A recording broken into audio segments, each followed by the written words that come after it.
How's it going, guys? I'm your host Korriban Gaming. Welcome back to another Adventure Quest video. And for this week, we actually don't really have a big release of sorts. Okay, it's just a very small one.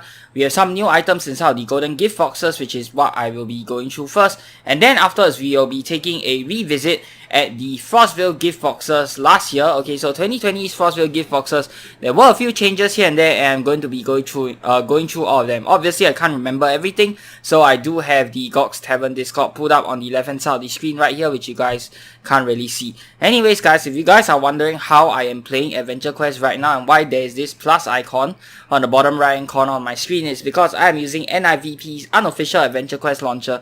It is the best launcher that you can use to play Adventure Quest in right now, way better than the official launcher, so I highly recommend you guys to check it out. If you're not sure where to get the download link, how to get this, how this thing works, you guys can go ahead and check out the video. I will link the video to the top right hand corner of my screen right now. There I discuss on 3 different ways in which you can play Adventure Quest. Okay, so go ahead and watch that video if you haven't already. Now, without further ado, let us first check out the golden gift boxes. Okay, and for this month they actually added booster pets to the ultra rare golden gift boxes, and this is huge, guys, because booster pets are some of the best pets that you can get inside the game. They provide the largest damage boost. Okay, and it looks like it is not here yet. Okay, sorry, was it spells or was it pets? Oh, pet guess, sorry. Okay, so it's guess, not pets. I apologize for that. Okay, so you can get the spells from the ultra rare golden gift box shop. Okay, they come in summon and call variants. Summon would obviously be using MP, and call will be, wait, no, call will be using MP and summon will be using SP, right?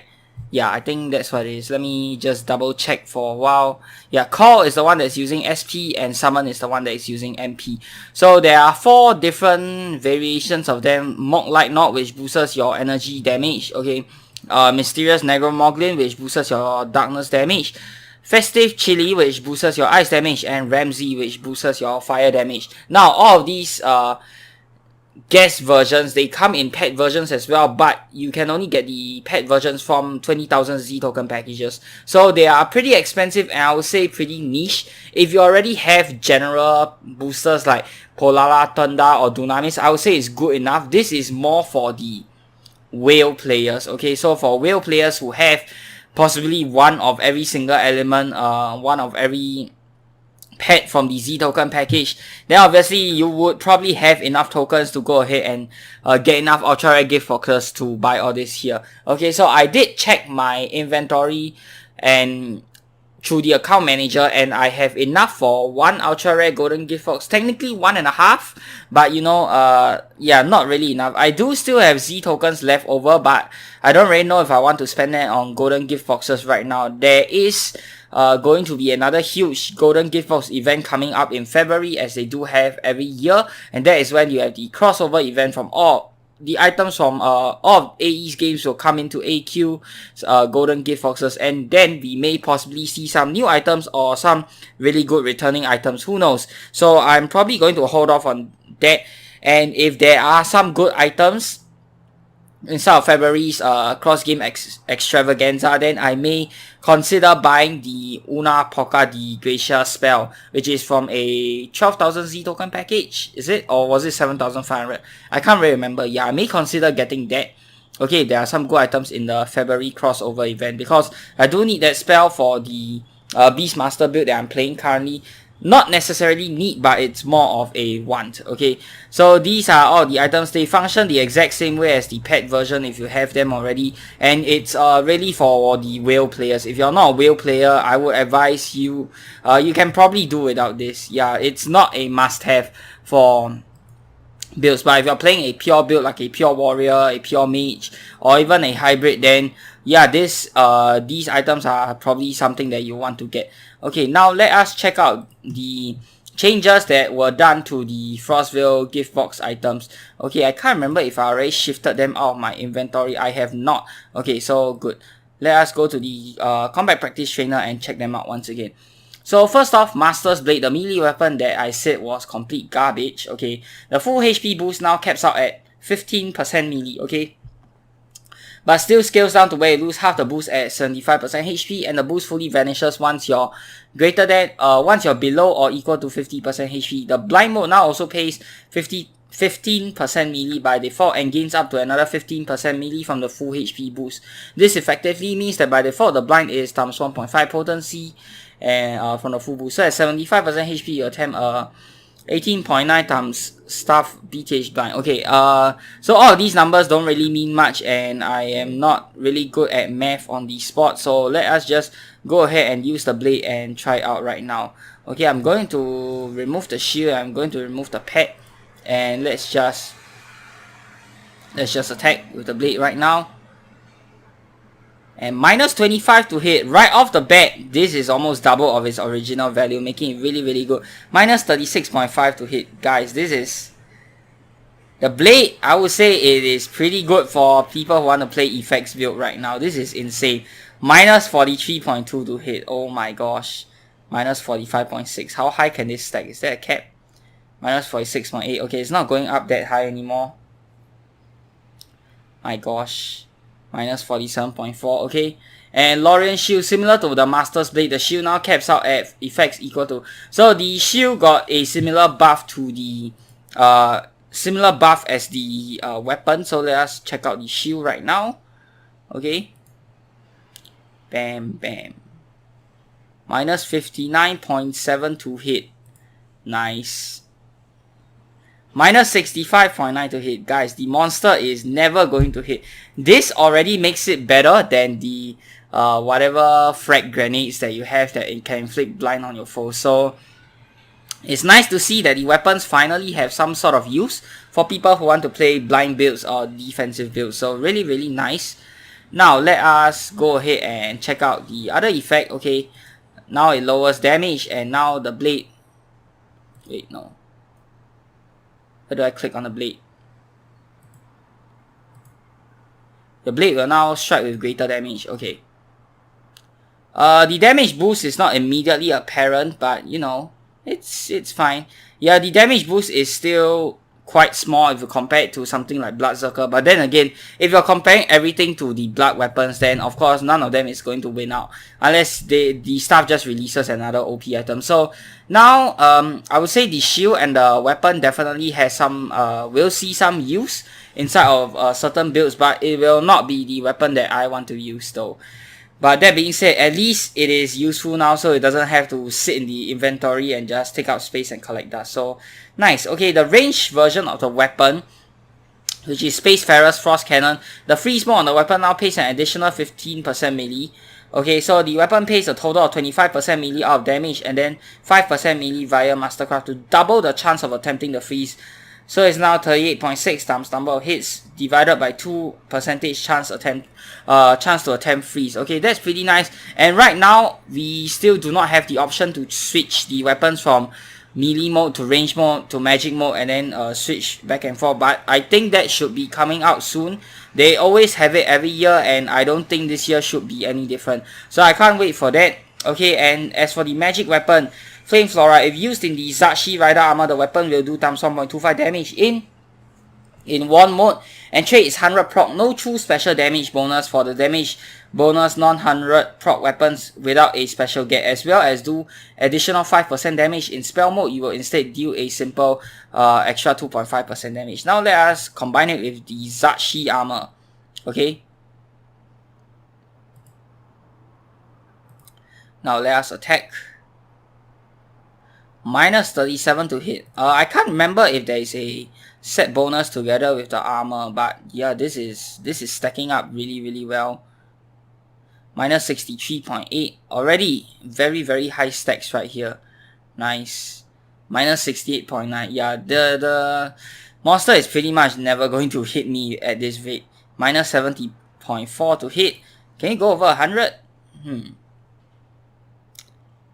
I think it will take a super long time. The monster will probably be dead before I reach 100. But yeah, this is fantastic for defensive builds. Really, really like it. The armor is still a bit underwhelming though. And one thing that I don't think I pointed out last video was that this is clearly meant to be a defensive oriented set with the great healing from the pet, with the reduce damage taken from the spell with the blinding from the weapon and the shield. But you know, the armor is fully offensive, which is kind of weird. The armor does come with defensive skills, like the blue shell barrage as well. That being said, this skill still does very little damage. I don't know why. 523 SP, just look at it. It is simply not worth. I don't know why that skill is so weak. Maybe it's cause it has 3 skills, but this top skill right here, not worth at all. Maybe they can consider changing this again. Okay, I would definitely like to see that being changed. Red shells, I think it's fine. You know, 10.63, it's not too bad. You are getting a bit of damage in as well, so it's okay. And as for blue shell, well, what can I say? 17.65 for 2 rounds. It is decent. So these 2 skills are actually decent. The top skill, however, is still pretty crap. Like, if you can't give it that big of a damage boost, then just make it a normal damaging spell. You know, a normal damaging skill that causes a regular amount of SP instead of a skill that causes a lot more SP but doesn't do as much damage. So that is pretty disappointing. And now that the combat practice trainer is going to die, we'll just flee and restart. Alright. Now, next one. The change to the pet. Okay, Cometoid or Meteoroid Jelly. Fix the bug where the staff actually forgot to factor out mob elemental resistance on the healing received. AKA, before, if you were to use the Cometoid Jelly to attack a foe with 125% ice resist and get your HP healed, you just directly get ×4 damage the pet dealt as healing. Now you do a quick divided by 1.25 on the healing value before it's applied, so the pet acts as though it's targeting 100% resistance. So this is a little bit of a nerf, but you know, still not so bad. Okay, one crazy combination that people did use with the pet was to use him with Prime Chaos Orb. And you can see here, this is 162 right now. If I do something like Jolly Bard of War, if I use Pies, I enable Pies. Okay, weapons, I'm going to use Foam Finger. Okay, I'm going to do a Hyper Cheer for the pet. And I'm going to do Inspire Pet right here. And on top of that, I am also going to be using Moderate Waffle Cone. Okay, so now I have 350 charisma, and on top of that, if I use the... Okay, let's see how much it does right now, okay. 265 SP, 283 SP, this is crazy. Now, what if I do this? Prime Chaos Orb. Okay, wait, I actually do not have it. Whoops, a daisy. Whoopsies, okay. Hold on, let me get Prime Chaos Orb in here again. Prime Chaos Orb is actually still a very important equipment to get, and I will probably be putting it back in. Okay, in next week's video or episode of the Beastmaster journey. Okay, because many of you guys have pointed out that it is still a very strong item, and before it gets nerfed, I should definitely make full use of it. Especially with the pet now, it is absolutely insane, so it's a must-have. And yeah, okay, so now let's go back to Pies. Let's start. My gosh, I can't speak today, I don't know why. Alright, items, we'll use Prime Chaos Orb. And now I'm just going to give it a few clicks. And watch what happens. Watch what happens, guys. Just watch and learn. Bam, bam, bam.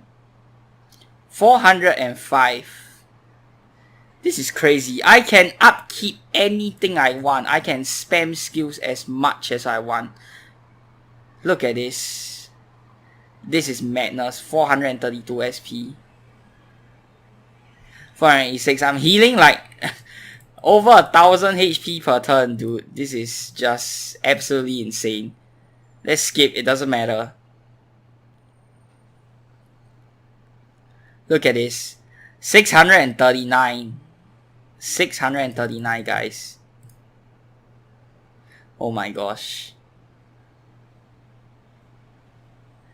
Like, obviously in a real battle, this is probably not the way to go, because you'll probably get one-shotted by the monster if you click on Prime Chaos Orb that many times, but the potential is boundless. 819, 684, this is crazy. Okay, let's go back to Waffle Cone. Let's try healing the HP. 712 HP. That's essentially 1 HP potion. Okay, and if you consider the double turns, that's like 2 health pots, dude. This is insane. Like this is absolute madness. 808 HP. I'm never going to die. 880. If I switch it to spells, I can keep casting spells every turn as a mage. Look at how crazy this is. 990. 1146. Oh lord, that is more than a single spell. I can have unlimited MP as a mage if I were to do this. Not that the battle will take so many turns or it require so many Prime Chaos Orbs. You know, by the time you finish clicking all of these Prime Chaos Orbs, the spell will essentially just one-shot any monster at this rate. But you know, it is fantastic because it means that if you leave the monster with a sliver of health, you can essentially use this pet to heal up all the way back to full before the next battle. This is fantastic for longer endurance style quests, and that the staff seems to be quite a fan of recently. The ones whereby you get potions instead of heals every 2 battles or something like that. So this is absolutely still an amazing pet. Still 10 out of 10, you know, despite the small little nerf, it is still crazy. Okay, next one, Invincible Star. Okay, the skill now has a cooldown between users instead of being once per turn. You have to wait 1 turn before using the skill again if you use the lesser star. Okay, so the effects still remain the same, but there is a cooldown. Okay, so if I select SP and I select lesser star, bam. Okay, it has a 1 turn cooldown. If I select greater star, it will have a 2 turn cooldown, and if I select the super star, it will have a 3 turn cooldown. Okay, and you see here, I can't use it. It needs 1 turn to recharge. Okay, same for greater star and same for the super star as well. Okay, and I wouldn't say this is a big nerf to the item, to the spell itself. It's still a very strong spell. Like, if I select the last one, you literally just need it to block the monsters like SP attack or something, so you don't take any damage at all. But other than that, for the other turns, you don't really need this. And if you combine it with something like Prime Chaos Orb, you can essentially one-shot the monster, take almost no damage, have an insane amount of healing from this pet, and my gosh, the combinations are absolutely endless, guys. This is crazy. Okay, and also Scathing Dreamweaver armor no longer takes a -3 to blocking, so you get a small little buff to its defenses. I won't show that, but you know, I wouldn't say it's such a big deal. It's still not a fantastic armor unless you are a spellcaster, and of course it still loses out to your Blood Mage armors if you have those as a pay-to-win player. But you know, that being said, for free-to-play players, then you know, it's still a great armor nonetheless. And unfortunately, Quad Force is still not nerfed yet. Okay, so let's talk about the item a little bit. Quad Force, it is, I was wrong in some of my first videos saying that it is just a meh item and how, you know, it can only fit in certain builds or you can only use certain things of it. Boy was I wrong, man. Boy was I wrong. Whoops. It is an extremely overpowered item because you can get 250 of each stats, and this essentially means you can get all of your stats up to 250 if you want to. That is just crazy, dude. Like that is crazy, man. You can play God using this item. There's no other way to put it right now. Okay, and the coder who actually coded this item, I think it was IMR, don't quote me on that, maybe wrong, okay, hasn't gotten around to changing it up yet, and of course, out of respect, okay, the other staff members are not going to touch another staff member's items. Alright, so I'm going to switch this, and just look at this. Okay, you get a 20% damage boost, which is crazy. Already, you get a 0.5% light resistance, which is normal. The overpowered part is actually just coming from all of this. Setting your stats all the way up to 250. Okay, some people were saying how some things can be removed and replaced with another stat like luck or endurance. That will be better. Okay, but that will just make the item even more useful than it already is, in my opinion. How do I think this item can be changed? Some people were saying don't let it have all 4 toggles on at the same time, letting you only toggle 1 at a time. But in my opinion, that is still pretty powerful because of the kind of cheap SP cost. And I would say this item is only pretty broken because of all the SP healing that we have inside of the game. If you consider the full set bonus from the Dragon Lord set and the Cometoid Jelly, okay, you can essentially regain your entire SP bar in 1 turn. So you can upkeep basically any number of items that you want and you can just replenish your entire SP bar in 1 turn. That is just absolute nuts, okay? I don't really have a good suggestion for this. Now, I'm going to suggest this. I don't know if this is a good way or not, but please don't bash me too hard in the comments down below. I think that the way to basically balance this item, make it not so OP.